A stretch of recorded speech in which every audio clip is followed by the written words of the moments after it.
এই যে আমাদের গন্ধরাজ লেবু, এটা এখানে ধরে আছে, প্রচুর ধরে আছে। এটাও 12 মাস ধরে থাকে।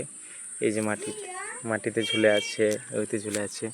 এই যে এর সাইজ এত মোটা হয় যে মানে কল্পনার বাইরে।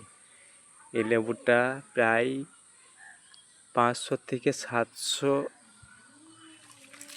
ওজন হয় লেবুটা।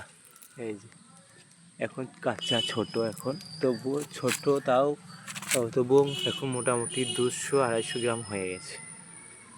এই যে লেবুটা, এই যে ওটা ওই ঢিল পেয়েছে বলে এটা নষ্ট হয়ে গেছে। এই যে